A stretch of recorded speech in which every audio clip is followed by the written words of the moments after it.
नमस्कार विद्यार्थियों, मैं उमा गौतम, प्रवक्ता शिक्षा शास्त्र, जिला शिक्षा एवं प्रशिक्षण संस्थान हाथरस, डीएलएड सेकेंड सेमेस्टर के सेकेंड अनिवार्य पेपर वर्तमान भारतीय समाज एवं प्रारंभिक शिक्षा की आज की ऑनलाइन क्लास में आप सभी का बहुत बहुत स्वागत करती हूँ। पिछली कक्षा में हम बात कर रहे थे शिक्षा के विभिन्न रूप अथवा शिक्षा के प्रकार की, जिसके अंतर्गत हमने अनौपचारिक शिक्षा एवं औपचारिक शिक्षा पर विस्तार पूर्वक चर्चा की है और यह जाना है कि केवल औपचारिक शिक्षा के माध्यम से वर्तमान जो समाज है उसकी शिक्षा की आवश्यकताओं को पूर्ण नहीं किया जा सकता। मतलब औपचारिक शिक्षा में अनेक ऐसी सीमाएं हैं जो शिक्षा को प्रत्येक व्यक्ति तक पहुंचने से रोकती हैं। अतः औपचारिक शिक्षा की इन सीमाओं को दूर करने के लिए शिक्षा के अन्य अनेक माध्यमों का प्रयोग किया जाता है। इन्हीं माध्यमों में एक है दूरवर्ती शिक्षा अथवा दूरस्थ शिक्षा, जो एक महत्वपूर्ण साधन के रूप में अपना योगदान शिक्षा की आवश्यकताओं को पूर्ण करने में दे रही है। तो आज की क्लास में हम बात करेंगे दूरस्थ शिक्षा की, दूरस्थ शिक्षा के अर्थ की, इसके विभिन्न घटक, इसकी आवश्यकताएं एवं इसके गुण एवं दोष की। तो सबसे पहले हम बात करते हैं दूरस्थ शिक्षा के अर्थ की। दूरस्थ शिक्षा एक साधारण भाषा में हम देखें तो दूरस्थ शिक्षा का अर्थ है दूर रहकर शिक्षा प्राप्त करना अथवा दूर रहकर शिक्षा प्रदान करना। दूरस्थ शिक्षा जो है वह एक बहुआयामी उपागम है अथवा दूरस्थ शिक्षा एक बहुआयामी शिक्षा व्यवस्था है, जिसमें शिक्षक एवं शिक्षार्थी भौगोलिक रूप से एक दूसरे से दूर रहते हुए अध्ययन एवं अध्यापन की गुणवत्ता को सुनिश्चित करते हैं। इसको अन्य अनेक नामों से जाना जाता है, जैसे पत्राचार शिक्षा, करस्पॉन्डेंस एजुकेशन, गृह अध्ययन, होम स्टडी, बाह्य अध्ययन, एक्सटर्नल स्टडी, परिसर से बाहर अध्ययन, ऑफ कैंपस स्टडी, मुक्त अधिगम अथवा शिक्षा, ओपन लर्निंग और एजुकेशन, स्वतंत्र अध्ययन, इंडिपेंडेंट स्टडी, बहुमाध्यम अध्ययन यानी कि मल्टीमीडिया एजुकेशन। तो दूरस्थ शिक्षा में कोई जो माध्यम प्रयोग किए जाते हैं वो आमने सामने बैठ के जो कम्युनिकेशन होता है वह नहीं है। इसमें अन्य अनेक माध्यमों का, जैसे संचार के जो उन्नत माध्यम है जैसे इंटरनेट हो गया, इन प्रिंट मीडिया हो गया, इन सब चीज़ों का इस्तेमाल किया जाता है और शिक्षार्थी को यह मतलब सुनिश्चित किया जाता है कि शिक्षार्थी जो सीखना चाहता है वह कुशलतापूर्वक सीख जाए। तो हम कह सकते हैं कि दूरस्थ शिक्षा में विद्यार्थी कक्षा से दूर विभिन्न आधुनिक उन्नत संचार माध्यमों से स्वतंत्र अथवा स्वतंत्रता पूर्वक शिक्षा ग्रहण करता है। मतलब इसमें जो उन्नत संचार माध्यम हैं इस समय के वर्तमान समाज के, तो उनके माध्यम से स्वतंत्रता पूर्वक सीखता है। मतलब जब उसका मन है, जब उसके पास समय है, अपनी जो उसकी योग्यता है उसके हिसाब से वह सीखता है। इसमें विद्यार्थी की यह शिक्षा कक्षा अधिगम की अपेक्षा अधिक व्यावसायिक, स्वतंत्र और रोजगार परक होती है। मतलब कक्षा में जो हम विद्यार्थियों को केवल डिग्री प्रदान कर देते हैं औपचारिक शिक्षा के माध्यम से, दूरस्थ शिक्षा में ऐसा नहीं है। दूरस्थ शिक्षा जो है वो क्योंकि स्वतंत्र चयन पर निर्भर है तो यह अधिक व्यावसायिक है और रोजगार परक है। मतलब इसमें जो पाठ्यक्रमों का चयन किया जाता है, जो शिक्षार्थी अपने योग्यता के अनुसार करता है, तो वो रोजगार की तरफ ज़्यादा इसका झुकाव है। यहाँ विद्यार्थी अपनी योग्यता तथा आवश्यकता के अनुरूप पाठ्यक्रम चयन के लिए स्वतंत्र होता है। इसके माध्यम से विद्यार्थी सामाजिक उच्चता, आय वृद्धि तथा बढ़े हुए उत्तरदायित्वों का निर्वहन कर सकता है। अब हम बात करते हैं दूरस्थ शिक्षा के घटक की। तो दूरस्थ शिक्षा के जब हम कहते हैं कि दूरस्थ शिक्षा को विभिन्न नामों से जाना जाता है, जैसे कि मुक्त शिक्षा, मुक्त अधिगम अथवा पत्राचार शिक्षा, तो ये एक दूसरे के पर्यायवाची नहीं है और ना ही ये एक दूसरे को, मतलब ऐसा नहीं है कि मुक्त अधिगम में हम पत्राचार शिक्षा को इस्तेमाल कर रहे हैं, या ये जो है दूरस्थ शिक्षा के सपोर्टिव हैं।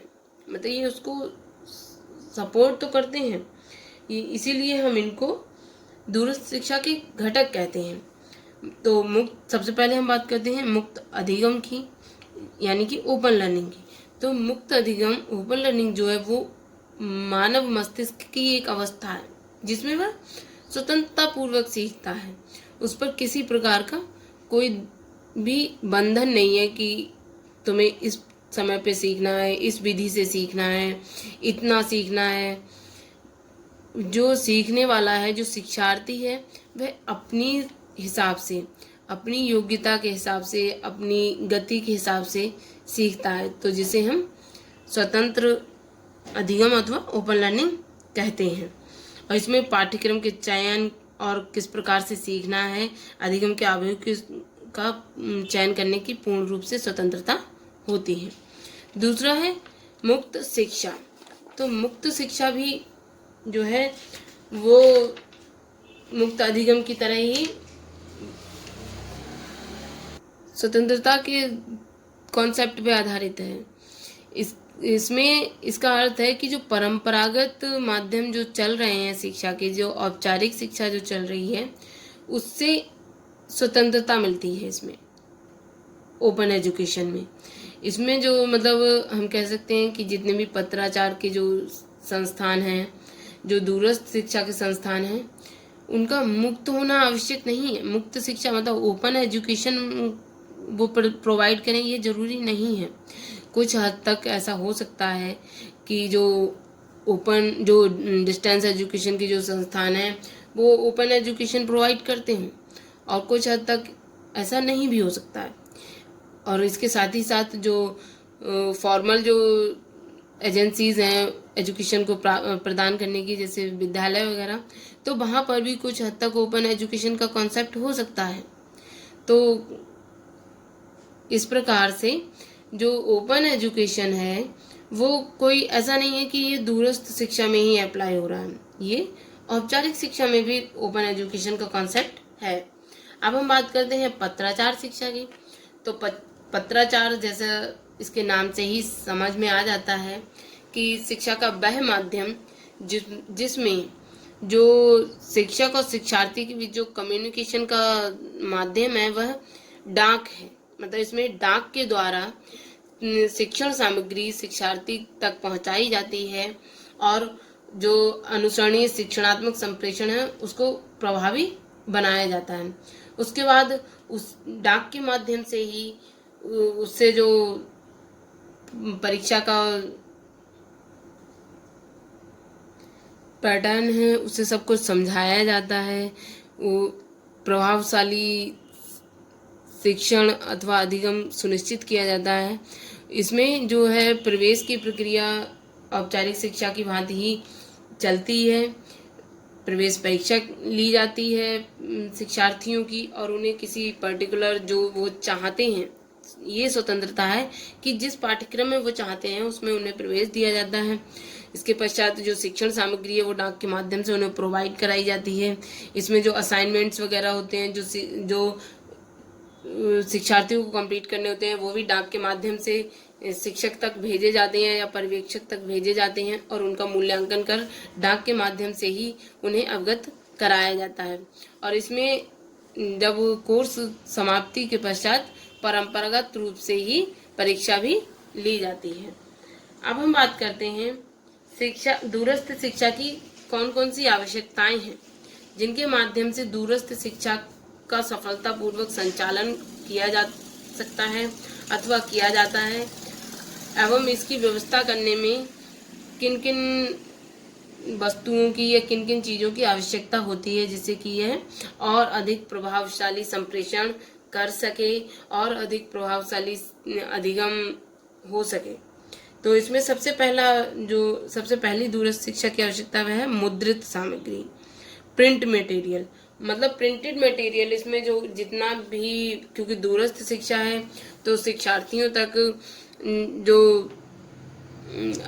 अपनी बात पहुंचाने का जो साधन है वह है प्रिंटेड मटेरियल। यहाँ पर जो मुद्रित सामग्री है वह ही शिक्षक का कार्य करती है। मतलब जितनी भी ये जो सामग्रियां हैं जिनकी हम बात करेंगे, जैसे मुद्रित सामग्री हो गई, श्रव्य दृश्य सामग्री, अध्ययन समूह, रेडियो तथा दूरदर्शन, कंप्यूटर आदि शिक्षण अधिगम, तो यह सब जो है जितनी भी ये साधन हैं, यह एक शिक्षक की भांति कार्य करते हैं दूरस्थ शिक्षा में, क्योंकि इन्हीं के माध्यम इसमें शिक्षक और शिक्षार्थी का आमने सामने का जो संप्रेषण है वो तो होता नहीं है, संचार इन्हीं माध्यमों के द्वारा ही संप्रेषण प्रक्रिया संपन्न होती है। तो अधिगम को प्रभावशाली बनाने के लिए इन माध्यमों का प्रभावशाली होना अत्यंत आवश्यक है। तो मुद्रित सामग्री में हमारी जितनी भी बुक्स हैं, जितनी अन्य जो हमारे एक्सपर्ट टीचर्स के द्वारा जो अनुदेशनात्मक सामग्री तैयार की जाती है वो हो गई। इसके अलावा अन्य अनेक पत्र पत्रिकाएं, ये सब प्रिंटेड मटेरियल में आती हैं और ये दूरस्थ शिक्षा में संचार माध्यम के रूप में प्रयोग की जाती हैं। इसके अलावा हो गया श्रव्य दृश्य सामग्री। तो श्रव्य दृश्य सामग्री में जितने भी जो हमारी आज की जो प्रौद्योगिकी का इस्तेमाल करके जितने भी ऑडियो विजुअल एड्स तैयार किए जाते हैं वो सब इसमें आ जाते हैं। और इसमें जो इंटरनेट है वो सबसे ज़्यादा महत्वपूर्ण है। इसके अलावा इसमें वृत्त चित्र, slides, audio video, cassettes, CD, ये सब ऑडियो वीडियो मटेरियल में आ जाते हैं। अगला है अध्ययन समूह, स्टडी ग्रुप। तो अनौपचारिक संवाद, विचार विमर्श और तर्क वितर्क कराने का जो एक माध्यम है वो है स्टडी ग्रुप, और दूरस्थ शिक्षा में इसका महत्वपूर्ण स्थान है या महत्वपूर्ण रूप से इसे प्रयोग किया जाता है। अगला है रेडियो तथा दूरदर्शन।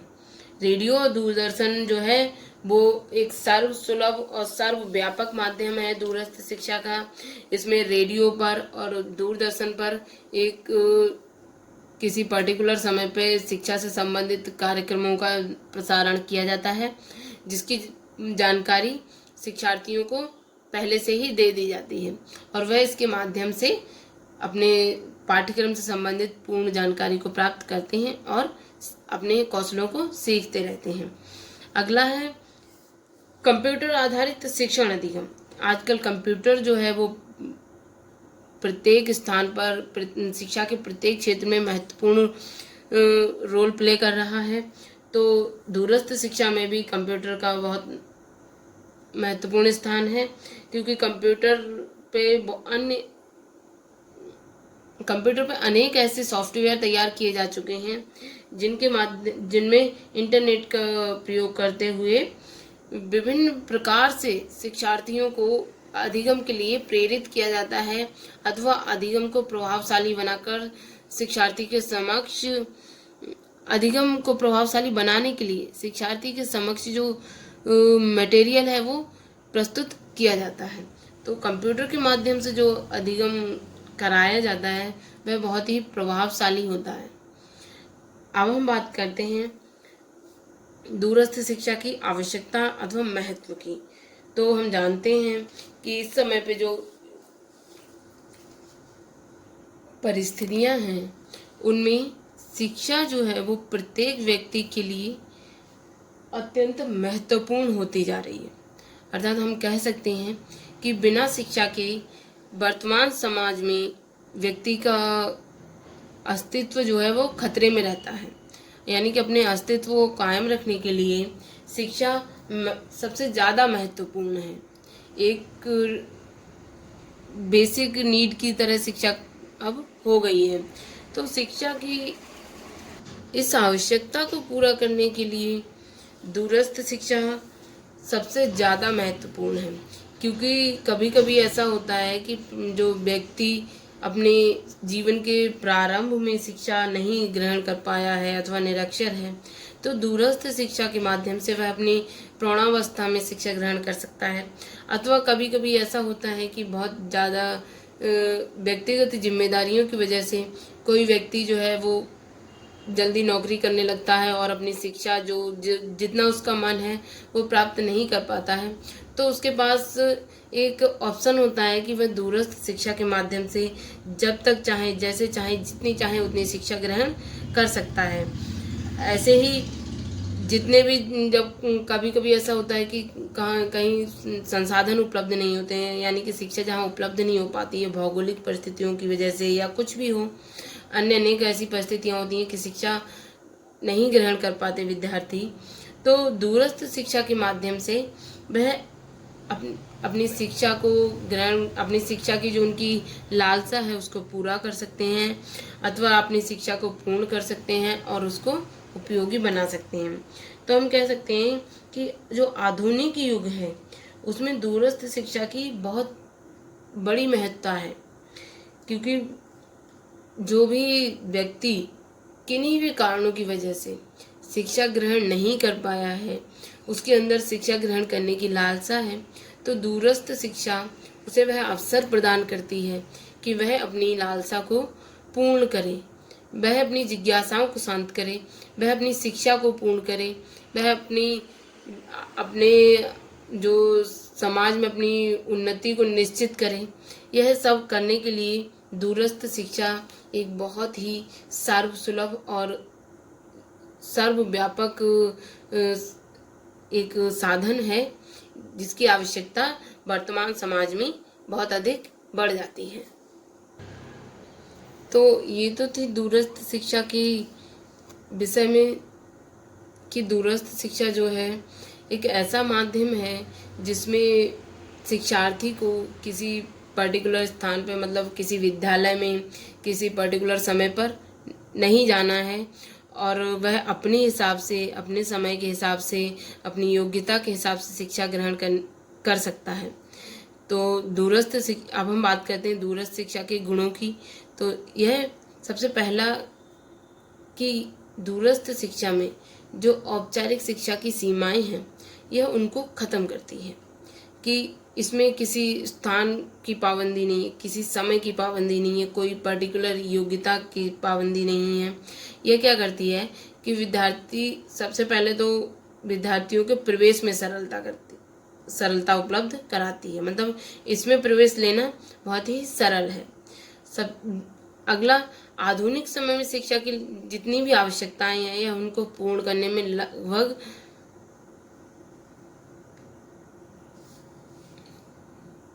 पूर्ति करने में सहायक है। अगला, यह विद्यार्थियों में समान प्रत्यय का विकास करती है। समान प्रत्यय मतलब यह इस विद्यार्थियों में समानता लाती है, मतलब ये नहीं है कि जो रेगुलर कोर्सेज कर रहे हैं